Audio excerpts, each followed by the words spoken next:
Now, with the news that the first COVID vaccine has been approved for use in the United Kingdom, attention is now turning to how quickly the most vulnerable can be vaccinated and how long before we can return to a somewhat normal life.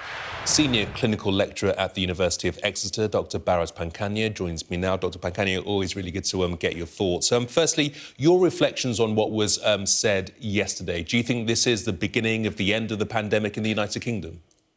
It really is a good news. It's a beginning, but I don't know about the end. It definitely is a really good move in that not only one platform vaccine, but I'm pretty sure that AstraZeneca, Oxford Group vaccine will also come online, as well as others from across the world. So that's really good news for science. We look now to the weeks and months to come. What other challenges do you foresee? What should ministers and government advisors be conscious of right now?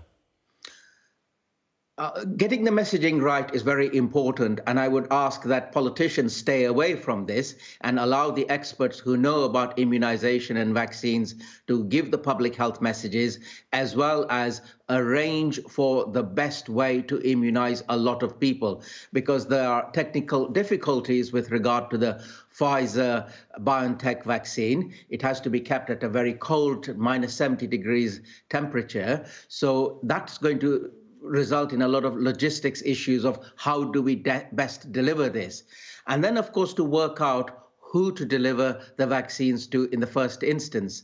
Do we go straight away to the care homes, the elderly, the vulnerable, or do we think outside of the box and immunize a large number of people very quickly with the Pfizer vaccine? And then when the other easier to give vaccine comes online, we use that to immunize the vulnerable groups, etc. A lot of thinking is required, and we need to think carefully. So with that in mind, what would your recommendation be?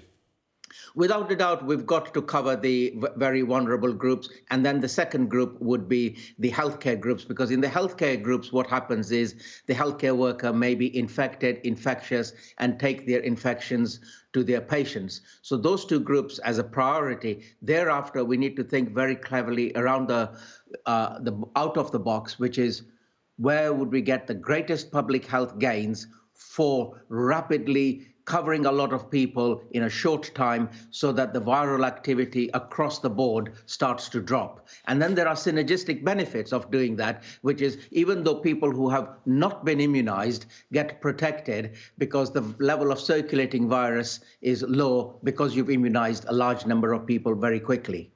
Listening to Professor Jonathan Van Tam, the Deputy Chief Medical Officer, yesterday, he wasn't able to say how many people would need to be immunised in order to create this whole notion of herd immunity. That will take some time to collect that data, presumably. It will. And, if we reach over 60–70% of immunization or immune people, you can start to feel that within reason, we've got a very good grip on this coronavirus SARS-CoV-2 virus. So I'm pitching around greater than 60, anything over 70 very, very quickly is looking like good news. And although this is good and positive news and we have reason to be optimistic, the reality is social distancing, face masks, the regulations that we are seeing put in place up and down the country will be with us for some time.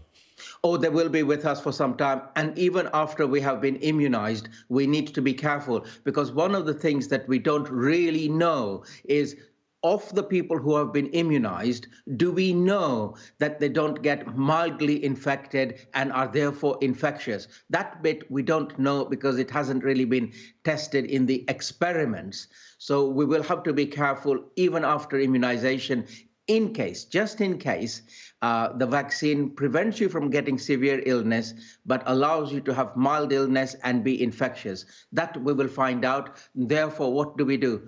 Continue with infection control measures. And I do think I ask you this question every time we speak, but it's a question that our viewers want to know. I mean, when do you think we will reach that sense of normalcy? I think the sense of normalcy is far away, and normalcy may never be normal like we used to know before 2019. In other words, the wearing of masks, keeping your distance away, and being extra cautious. I think it is with us for a little while, and I mean by little while, many, many months, meaning 6 months plus. And I think it is better to be honest and say, look, we've got a vaccine. we're going to conquer severe illness and deaths, but we need to be careful about spread of infection. So wearing of masks and things may become part of our lives. Professor Pankania, always good to get your expertise. Thank Many you. thanks indeed for your time this morning. Thank you.